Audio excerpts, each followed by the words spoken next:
Hello friends, welcome to Sports All Rounder YouTube channel. Cricket தான் India தோத்துட்டாங்களே. Yes 76 all out. ஆமாம், second lowest total all அவுட்டில். ஆமாம், first எதுன்னு கேட்பீங்க. 74 ரன்ஸ் அகேன்ஸ்ட் ஆஸ்திரேலியா இன் 2008, 18 வருஷம் முன்னாடி. அண்ட் பிகஸ்ட் டிஃபீட் மார்ஜின் இது தான், 125 ரன்னு நேற்று தோத்தது இங்கிலாண்டுக்கு எதிராக. அதுக்கு முன்னாடி சார் 80 ரனில் தோற்றோம் நியூசிலாண்டுக்கு எதிராக 2019, 7 வருஷம் முன்னாடி. அப்புறம் 76 ரனில் தோற்ற சவுத் ஆப்பிரிக்கா எதிராக, அதுவும் இதே வருஷம்தான். எல்லாம் ஒரு பக்கம் இருக்கட்டும். டாஸ் ஜெயிச்சு ஃபீல்டிங் எடுத்துக்கிறேன் ஸ்ரேயஸ் ஐயர், நாங்கள் சேஸ் பண்ண போகிறோம், வி ஆர் ரெடி அப்படின்னு. ட்ரெண்ட் பிரிட்ஜு அண்ட் பிச்சு எப்போதுமே ட்ரெண்ட் பிரிட்ஜில் பவுன்ஸ் இருக்கும், கேரி இருக்கும். அண்ட் நீங்கள் பார்த்துருப்பீங்க எப்படி ஜோஃப்ரா ஆர்ச்சர் பவுலிங் போட்டார்னு. இங்கிலாந்து அப்படியே 201 ரன் அடிச்சிட்டாங்க. அதுக்கு மெயின் காரணம் அசால்ட் ஆறுமுகம் இஸ் அ பேட்ஸ்மேன், அடிப்பாரு தெரியும். ஆனால் சாம் கரன் அவரோட 24 பாலில் 41 run was very very crucial. இல்லைன்னா இவங்களே 150, 160 போயிருக்க மாட்டாங்க. அண்ட் பவர் பிளேலே பாருங்களேன், அவங்க 49 for 1 கொஞ்சம் பார்த்து விளையாண்டாங்க. பால் எக்ஸ்ட்ரா பவுன்ஸ் இருக்குது, சீம் இருக்குது. பிரின்ஸ் யாதவ் மட்டும்தான் கரெக்டாக ஒழுங்காக போட்டார். ஜாக்கிரதை விளையாட்டுன்னு வழக்கம் போல் ரன்னை வாரி வழங்கினார். ஹர்ஷதீப் சிங் ஆகட்டும். அக்சர் பட்டேல் என்ன எதுக்கு இருக்கார் டீம்னே தெரில. 4 ஓவரில் 49 ரன்னு, 12 ரன் ஆவரேஜ். நம்ம வருண் சக்கரவர்த்தி 3 ஓவரில் 36 ரன்னுமோ, விக்கெட்டும் இல்லை. இவங்க 2 பேருமே சேர்ந்து 7 ஓவரில் 84 ரன் கொடுத்துட்டாங்க. This is how you play. அவங்க பார்ட்னர்ஷிப் எப்படி பில்ட் பண்ணணும்னு இந்தியாவுக்கு தெரியவே இல்லையா, இல்லை மோட்டிவேஷன் கொடுக்கலையா நம்ம கோச்சு சப்போர்ட் ஸ்டாஃப்லாம்? அவங்களோட பார்ட்னர்ஷிப் பாருங்களேன். Opening 43, third wicket 48, fifth wicket 47, அதான் சாம் கரன்து. அண்ட் இந்தியா சேஸ் பண்ணும்போது 7 பேர் சிங்கிள் டிஜிட். ஹையஸ்ட் ஸ்கோரை நம்ம வைபவ் சூர்யா வந்துச்சு தான் 13. ஆமாம், ஆல் அவுட் 11 ஓவர்லேயே. செகண்ட் இன்னிங்ஸ் இருக்குன்னு நினச்சிட்டாங்க பிறகு, டெஸ்ட் மேட்ச் மாதிரி திருப்பி பேடு கட்டிட்டு வரலாமான்னு. ஏன்னா 11 ஓவர்லேயே ஆல் அவுட் ஆகிட்டாங்களே. டங் சொன்னால் ஜாகிரதையாக இருங்க. டங்கெல்லாம் they are very good player, very good bowler, speed இருக்குன்னு காமிச்சார்ல. நேற்று 4 for 28, Archer 3 for 29, Adil Rashid 2 for 14. எப்போது நான் சொல்லுவேன், ஐபிஎலுக்கும் இன்டர்நேஷ்னல் கிரிக்கெட்டும் நிறைய வித்தியாசம் இருக்குது. ஐபிஎல் பர்ஃபார்மன்ஸை வச்சு ஜாலியாகி காலரை தூக்கி விட்டுக்காதீங்கன்னு. இதே ஜோஃப்ரா ஆர்ச்சரை எல்லாரும் அடி நடிச்சாங்க ஐபிஎல்லில். ஆனால் இங்கே பாருங்கள், நேற்று அவர் தான் man of the match, 3 for 29. The manner he was bowling 145 ஸ்பீடில் கண்டினியூஸாக பிளானோடு வந்தாங்க உங்களை எப்படி அவுட் பண்ணி தூக்கணும்னு.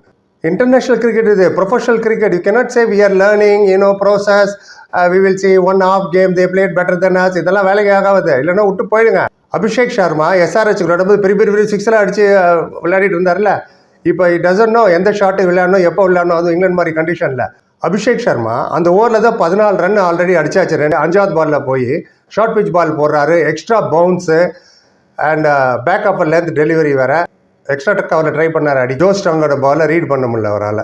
வைபவ் சூரியவன்ஷி, எஸ் ஆர்ச்சர் ஒரு 6 அடித்தார், டங்கையும் ஒரு 6 அடித்தார். தட்ஸ் அ வை பிளேம்பாங்க, கரெக்டு தான். பட் அகெயின் 5 பால் தான் விளையாண்டார், ஆல்ரெடி ஸ்கோர் பண்ணிட்டீங்க. இன்னும் கொஞ்சம் இன்டர்நேஷ்னல் கிரிக்கெட்டில் ஒரு பெரிய இன்னிங்ஸ் விளையாடுற வரைக்கும் அவர் மேலே கொஸ்டின் மார்க் இருந்துகிட்டே தான் இருக்கும். ஸோ கொஞ்சம் பொறுமையாக விளையாடணும். But anyway that's how he plays சொல்லலை நம்ம. அதுவும் யாரோ சேஸ் பண்ணுறதுனால அந்த பையனை நம்ம குறை சொல்ல முடியாது. இஷான் கிஷன் எக்ஸ்பீரியன்ஸ் தானே, ஒரே ஒரு ஃபீல்டர் இருக்கார், ஸ்ட்ரைட்டாக அங்கே தான் போகுது பால். பவர் பிளேயில் கேட்ச் அவுட் ஆகிட்டார். Straight to him. Explain. Execution தப்பாக போயிடுச்சா குமார்? எப்படி போச்சு எக்ஸிக்யூஷன் தப்பாக?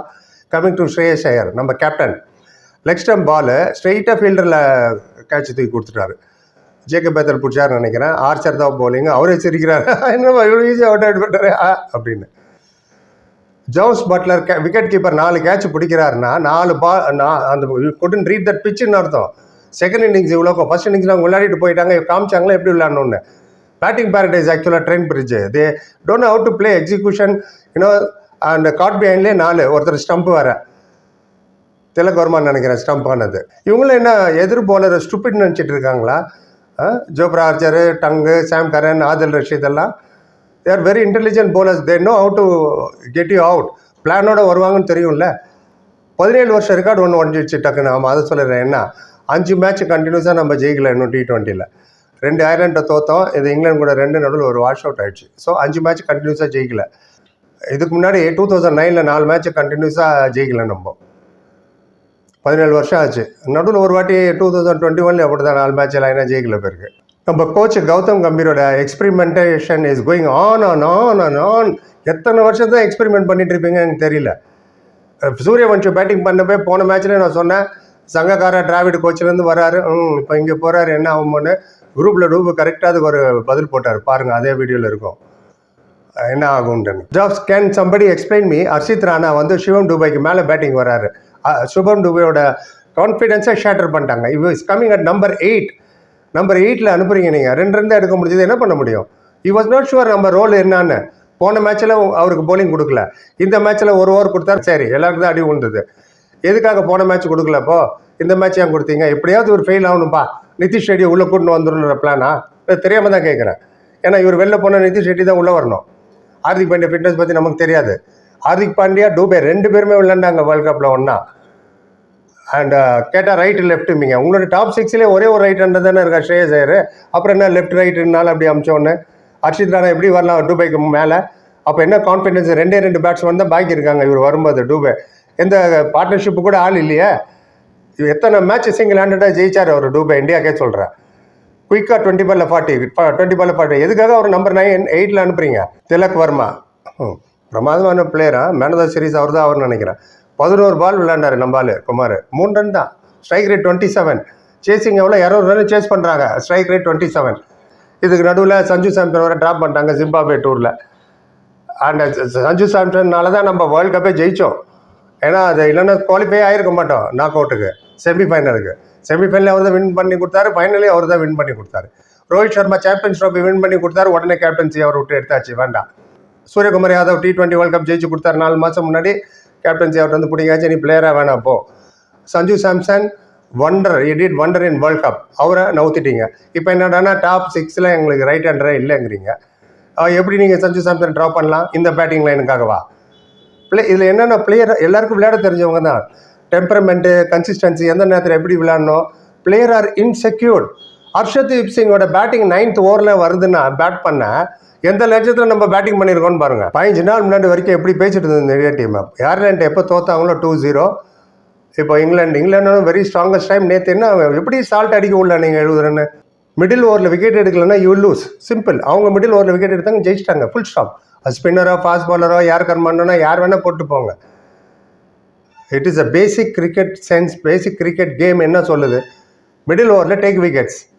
செட்டு பேட்ஸ்மேன் தான் கடைசியில் அடிக்க தான் செய்வாங்க. கடைக்குட்டி சிங்க திடீர்னு வந்து அடிக்கிறாருங்க. பென் ஸ்டோக்ஸ் இல்லை, ரிட்டையர் ஆகிடாரு, இல்லைன்னா அவர் தான் அடிப்பாராங்க. லியான் லிவிங்ஸ்டன் இல்லை இவ்வளோ இதில். சாம் கரன், கிறிஸ் வோக்ஸ் இல்லை, இவரோட பிரதர் ஒருத்தர் இருக்கார் டாம் கரன், அவர் இல்லை. இந்த பையன் வந்து அடிக்கிறாப்புல ஜோஸ்டாங்க, உங்களால் விளையாடவே முடியல. 145 கிலோமீட்டர் ஸ்பீடு, 2 பேரும் மாற்றி மாற்றி போகிறாங்க. பால் புசு புசு புசு. நீங்கள் 145 கிலோமீட்டர் ஸ்பீடில் முட்டி கீழே வருதுன்னு வச்சுங்க, பால் விளையாடிடலாம், பிச்சு டெட்டுன்னு அர்த்தம். ஆனால் மூஞ்சிக்கிட்ட வருது இப்படி இப்படி இப்படி இப்படி, ஐயோ அப்படி வரும்போது டெக்னிக் வேணும். You don't have the technique short pitch பாலில் விளையாடுறதுக்கு. ரோஹித் சர்மா மாஸ்டர். அந்த மாதிரி பவுன்சர்லாம் 3 விதமான ஷாட் விளையாடக்கூடிய அவர். என்னாச்சு நம்ம பேட்டிங் லைன்? இப்போ இந்த கோச் வந்ததுனால நிறைய எக்ஸ்பெரிமெண்ட் பண்ணுன்னு சொல்லி போட்டு குட்டையை போட்டு குழப்பி தோல்வி மேலே தோல்வி. எப்படி இந்த சீரீஸ் நம்ம ஜெயிக்க முடியாது? ஏன்னா 2-0 ஆகிடுச்சு, 1 வாஷ் அவுட்டுன்னு 2 மேட்ச் தான் இருக்குது. அப்படியே தடுமாறி தவறி 2 ஜெயித்தாலும் சீரீஸ் லெவல் தான். ஐ திங்க் கடந்த 16 சீரீஸை நம்ம ஜெயிச்சோம்னு நினைக்கிறேன் T20. கரெக்ட் பண்ணுங்க if I am wrong. So இப்போ எல்லாம் சொதப்பியாச்சு. அயர்லாந்து 2-0. இப்போ ஜிம்பாப்வே ரெடி ஆகிறாரு. அங்கே ஒரு 2 லெஃப்ட் ஆர்ம் ஃபாஸ்ட் பாலர் இருக்காங்க. ஆமாம், ஜிம்பாப்வே ஸ்குவாடை பற்றி பேசியிருக்கேன், எண்டு காலில் வைக்கிறேன், அதை நீங்கள் பாருங்கள். பொறுமை பார்த்து பேருக்கு நன்றி. Like, comment, share and subscribe. இன்னொன்று சந்திக்கிறேன். Thank you so much.